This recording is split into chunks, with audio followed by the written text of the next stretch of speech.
Hi, thanks for joining. My name's Michael, founder of Bitcrumb, Crummy Labs, and co-founder of Tap and Wallet. Today I'm going to discuss a little bit about one of the new projects I'm working on that uses Bitcrumb on the back end. This is OpenClaw Agent Dashboard. The OpenClaw Agent Dashboard is a developer's platform for building and running modular AI pipelines on your own infrastructure. Instead of wiring AI calls together in application code, you package analysis logic into bundles, self-contained units of hook functions that run in sequence, each one building on the results of the last. The platform handles routing, identity, trust, and receipts. You own everything. The package consists of several things. You have the agent nodes, you run bundle hooks, register your own cryptographic identity on boot. Multiple agents can run in parallel or load distribution.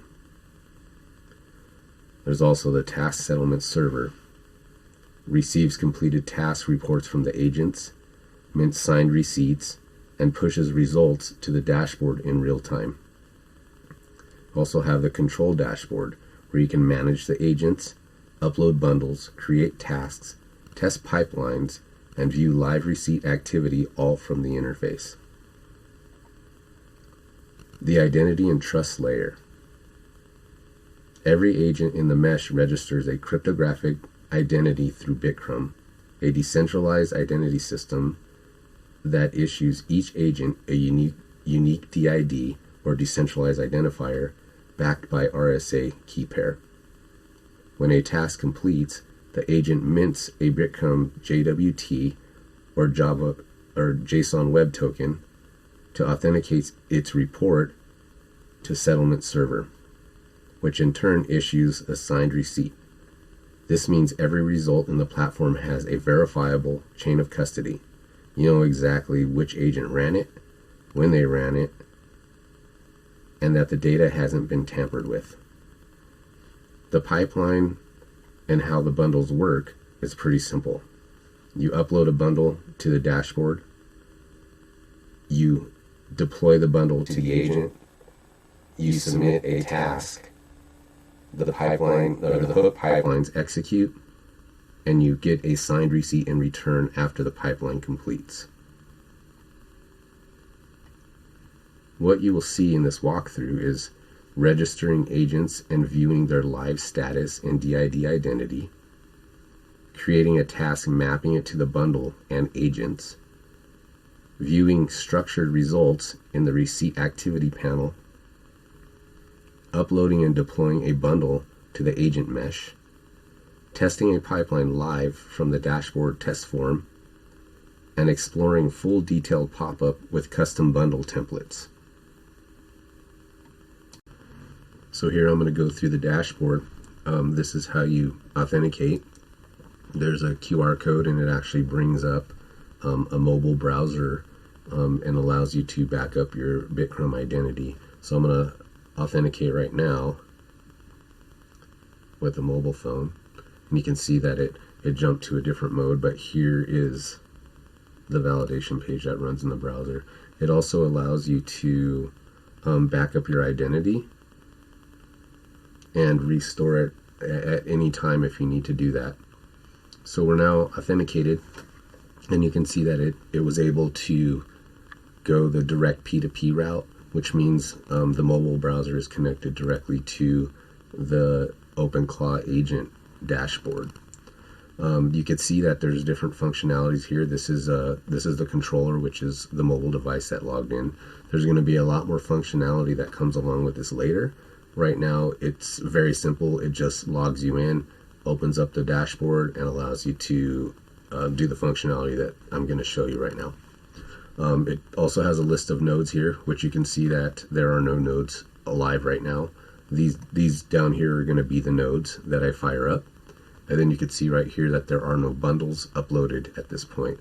So right now I'll start the nodes. So we have node 2, which is actually I have node 1 running on the other system right now, so it's not going to go live on this one for us. But so here are the 3 nodes we just fired up.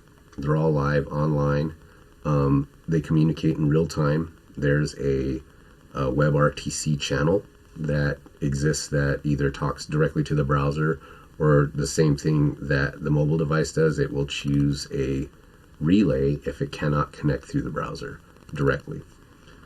So at this point, we need to start configuring this thing, and it's really easy to do, but you need to create bundles that do certain tasks for you. So what I'm going to do is I'm going to upload some pre-defined bundles that I created. I'll start off with the JWT bundle, and what this does is it actually verifies a JSON web token and decides, what the validity of that token is, and it also looks at maybe there could be some security flaws in that token. So right now we have that open, the JWT analyzer. These bundles can be anything. They're very simple to write. There's not a lot of complexity to them. They're JavaScript, and then they're a packaged JSON file that just kind of defines some of the attributes of what this thing is going to require in order for you to push data to the endpoints. So we have this here now, and now we can actually add a task. And this is where it gets really interesting. So we'll click on Add Task. Let me move this guy out of the way for a second. And you can see that there's several things in this task. So we'll name it, we'll call it JWT test. Right here eventually is going to have some of the instructions that you can give the agents. But what we're going to do is we're just going to select the JWT analyzer. It goes into the code or into the analyzer and actually looks at some of the attributes that it has. These are all hooks that are built inside the zip file that I just uploaded to the system, and it automatically picked those up. The fields that exist in there, it is telling us that the JWT token is going to be required, and the context, which is you can tell it this JWT token is supposed to secure this, and it's going to have these properties to it, and it's going to work in this way, and it'll kind of take the context that you give it, and the agents will actually look at that and compare it to what the token actually is and give you feedback based on that. So we're going to check all of these off. We want the decoder, we want the expiry, we want the claims, and we want the risks. And now we can pick our model. I'm going to go ahead and go with Haiku, and I'm going to kind of turn the temperature down, doing what I can with it. And we're also going to select all nodes. Okay, there's an option here where you can actually choose the nodes that you want to run out of the 3 nodes that exist over here, but I'm just going to go ahead and choose all of them, and we're going to create the task. What happens from here is the task is created. Nothing has happened yet on the agent side, but we get this little dashboard that tells us everything about what just happened. We have the JWT test, which is the name. We have the nodes that are going to be involved in this particular task. We have our custom receipt templates right here, and these are what the output's going to look like once the nodes actually go through and do the work. We have what model we use, the temperature, and also the token burns. And then we have some of the things that are built into it. So it's a bundle JWT analyzer. It's got a decoder, an expiry, claims, and risk. Those are the hooks that exist inside of it. And these are the 2 parameters that it's going to require when this API endpoint is hit. So it actually generates an API endpoint on the fly and ties it into the inputs of these agents. So when you create some type of software outside or externally of the dashboard, these parameters right here are what you're going to hit, and you're going to send those parameters as a post method to this API endpoint. But what's really neat about this is dynamically it'll create those inputs for you and generate a form with validation. So it'll actually look at this and say what is required and what is not required. And some of that is based on the Bitcrum backend. You actually get a tokenized JSON schema that gets pushed to the backend and comes back to you, and that's what this schema is right here. So we actually call the schema from Bitcrum. it comes with the rules of the schema and tells you how to lay out this form, and it also tells you what the endpoint's going to expect if you're running this on some type of external software. So you have all these different functions over here. You can edit the instructions if you want, which we're not going to do right now. You can copy the schema key, you can copy the endpoint, whatever you want to do. You can redeploy.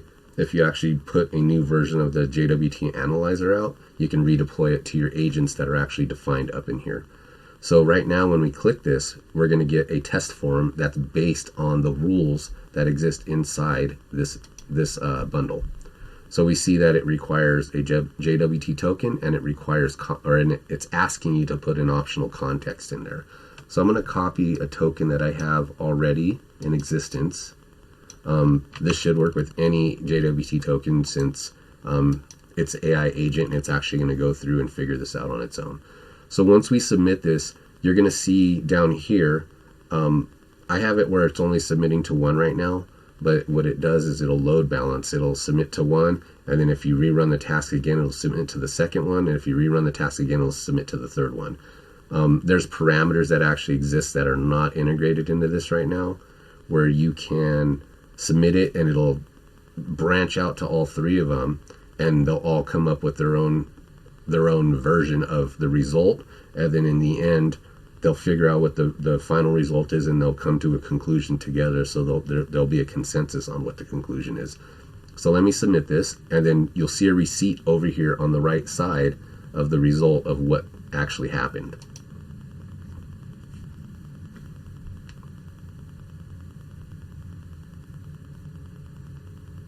So this went out to the agent, and this is actually a verifiable receipt. It cannot be changed.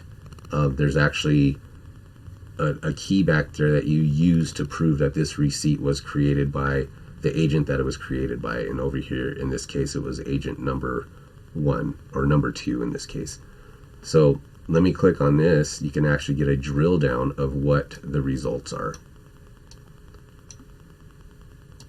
So it'll actually tell you about the JWT here, the risk score, the algorithm risk, the expiry risk, and then recommendations on consider rotating signing keys regularly, ensure the shared secret key is stored securely and not exposed in code repositories, implement token refresh mechanism for long-lived sessions. So it actually breaks down and tells you a lot about this.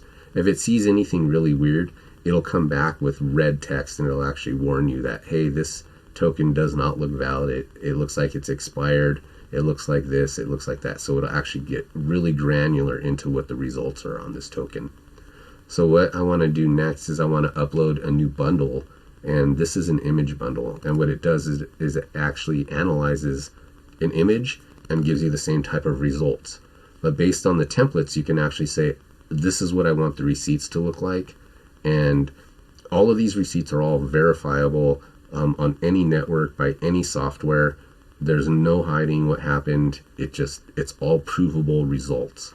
And you can see that if you wrote different types of modules for this, you'll be able to verify or validate different types of information. And that's very powerful in different industries, whether it's finance, whether it's related to titles of a vehicle, or identity for some. It could be anything that you can imagine. And that's the point of this, is your imagination you can just create whatever you want to create. So now I'm going to upload another bundle. Let me straighten these out again real quick.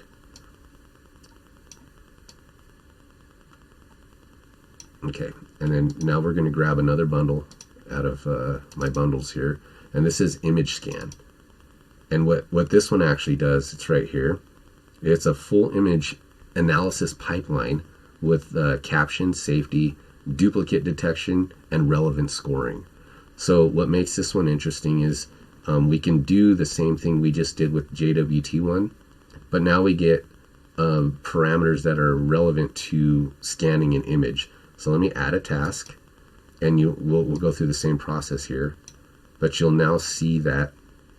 Let me do this. So image task scan, We're going to leave this blank again because, again, the instruction part is not implemented yet. It's really easy to implement. I just haven't done it yet. Here's the bundle. So now we can see that we have two bundles in here, the JWT Analyzer and the image scan. So we pick the image scan, you'll see that now we have different parameter fields here. Image URL, which is required, context, and session ID. Session ID is not required, but the system will automatically put in a default there that is consistent across every single session. That exists because what it does is it uses it to look for possible duplicates or something that's similar or the same that you send in there. So what we're going to do is we're going to check all these because we want to scan caption. We want to look for safety in the images. We want to look for duplication. We want to look for relevance. I'm also going to do the same thing here. Haiku. I'm going to turn it down a little bit. And then I'm just going to use all nodes. It's the easiest way to do it at this point. I can select a couple, but I'm just going to use all of them at this point. So let's create the task. There it is. Let's get these aligned again. And now we have the same thing. Image scan task. And then we have, our three nodes that we chose to put in there. We have Haiku. The temp is 3 and 1024 token burn. So this is the bundle information, image scan. It has caption, safety, duplicate, and relevance. Those are all the hooks that exist in there that were defined. And then the required fields, image URL, context, and session ID. And again, we have a fresh schema token that is relevant to this particular form submission. And then we have a new API endpoint that we would send the form submission to if we're doing this on an external network, which is what we generally would want to do, right? You want to build this task, you want to have the rules built into the task, and you want to hand these API endpoints off to someone, a developer, a business, or whatever you want to do, and say, hey, you submit the information to here, we'll give you the results. Okay, and then we use the AI to generate those results. And like I said, we can do load balancing, we can do distributed results, we can do it however we want to do it. It's designed for that.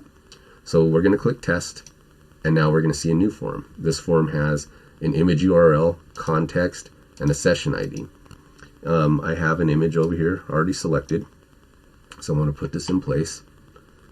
And then I'm going to put in some context here so you can kind of see what the AI does when I put something in here that is not correct or is irrelevant. So this is a great image of Mickey Mouse. I love Disney. Okay, we're going to leave the session ID blank. It's going to do what it needs to do there. So as soon as we submit this, it's going to shoot off to one of these nodes because, like I said, it's round robining right now. And let's submit it. Went to the first one, and that's kind of expected. It's going through and doing its processing. It's taking the information I gave it, and then we should see a receipt pop up when it's complete. And here it is. So the image was an image of the Mona Lisa, and it comes here and it tells you a little bit of information on it. Caption, safety 1, duplication 0, and the relevance is 0. So we're good. So let's move this out of the way. And remember, these receipts are all based on templates that come in the packaging. So you can look here, it's completed, it's approved, which just means that, it was a safe image to show on whatever system you want to show. Gives you a timestamp and an analysis of it. Here's the basic analysis of it. The safety score is 1, which means it's really safe. Duplicate risk, none. And relevance is 0, which means it's good to go. The context match, it says, based on what I was saying, it says, this is Mona Lisa, a Renaissance portrait painted by Leonardo da Vinci, completely unrelated to Mickey Mouse or Disney. So it actually caught what I said, and it gave you some information based on that. This receipt, the other receipt, they're all immutable. You cannot change them. Once they exist, they prove the work was done. They prove where it came from. So if you're running a pipeline that has some type of a fee or some type of a charge, this is going to say, hey, you're my client. I did the work. Here's what you paid for. Here's the information you wanted. It's all good and said. So this is the proof of it, and there's no arguing with the proof or the results of this. Like I said, these bundles can be anything. I'm creating a skill for the OpenClaw agents where they can understand how to tie into this dashboard and how to create the bundles. If you tell the OpenClaw agent, if you tell Claude Code what you want this bundle to do, and you hand it a skill, it'll know exactly how to build it, and it'll give you a bundle, and all you do is upload it, and you get an API endpoint, you get all the required parameters, you get everything that you need immediately in here. I'm going to be building some tie-ins to the XRP ledger, where you can actually have a billing workflow, or billing in your workflow, and you can actually have require whoever's running these or executing these endpoints to actually have to pay before they actually receive the results. And then they're going to receive the results and a receipt that's undeniably been run through the AI agents and delivers the information that they're looking for. So this is the OpenClaw Agent Dashboard. There's more to come on it, but this is where I'm at right now with it. And I hope you enjoy. And if you have any questions, feel free to shoot me some questions on X. I'm always available. I am pretty good at answering any questions that are asked. And if you have any feedback on this, you have any input on this, anything that you have to say, I'm willing to listen to. And I want to grow this project, and I want to see where it goes. So, thanks a lot for listening and sitting here. I know it sounded like a big ramble, but this is something I'm passionate about, and I enjoy it, and it's working. So hope to hear from you soon. Thank you.